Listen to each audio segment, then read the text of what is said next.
I feel like if you've been cheated on, there is no resolving that. It cannot be resolved. And I found this out because the sociopath that I dated, when I finally was able to pull myself out of brain rot and stop being with someone who was controlling and mentally abusive.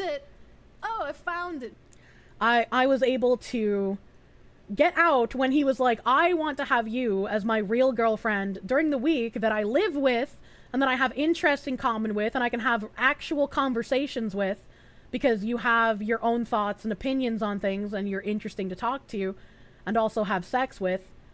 But on the weekends, I want to date this other girl because she is more proper to take around my friends and family.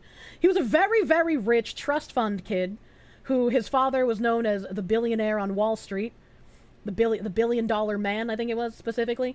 And he, being a trust fund kid, also had a six-figure job that his father nepotism hired him into. So he was very much used to getting absolutely everything he wanted without any pushback. And part of the reason that he wanted to have someone like her on the weekends was because lying to me was too much effort. He showed me his conversations with her where I didn't know he was cheating at this point, but he showed me his conversations with her where she had suspected him of cheating, which obviously he was because I was fucking living with him. And she just took everything he said at face value. Every single lie he told, she believed without question. And he told me that lying to me was too much effort, so that it would be much better if I knew exactly what he wanted and exactly what the arrangement was, because lying would be too much effort to me since I would figure it out anyways, and he didn't want to deal with the arguments. I broke up with him, and we had no contact for 3 years. Zero contact, nothing. I moved across the country because I was worried about if this man decided to come to my house. We lived very close to each other, even without me having been living with him. After I moved out, I was afraid that if he came back and did the whole "I'm sorry, I love you" song and dance, I would be too weak to say no. So I moved across the country. I got the fuck out of where I lived. Because if I'm across the country, he can't do anything, right? There's nothing that he can do. 3 years later, he messaged me on social media.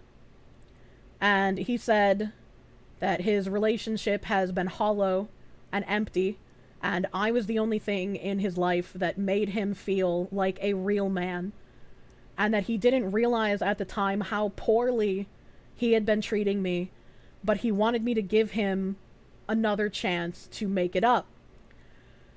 I had never been in this situation where I had to forgive someone who was a cheater before, and I was like, well, it couldn't hurt to talk to him.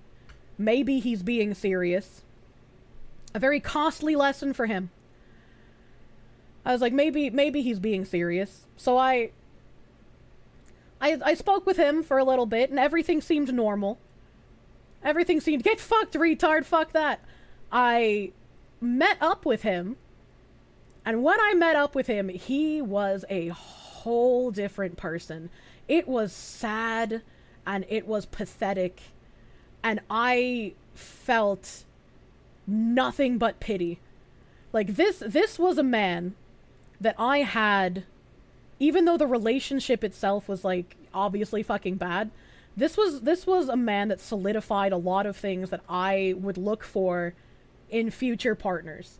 Like, in ways that I either wanted or didn't want to be treated. And he was basically a hollow shell of a person. He had no confidence left. He was anxiety-ridden. He wasn't sure of his words. He couldn't articulate in the way that he used to be able to. And this was only 3 years of being in that kind of a relationship that he thought that he wanted because she was easily controllable. And in this conversation with him, I also found out, he said that he's still with her because he doesn't know if he wants to take the risk of exploding the life that he has built up to this point in order to have me back. And I asked him to explain what the fuck he means. And it turns out that the reason his parents hated me for the longest time was because he had lied to his parents. His parents thought that he was dating the other chick and that she was the one who was living with him, not me. It turns out he told his parents that I was a high-end escort that he had hired because his significant other wouldn't have sex with him.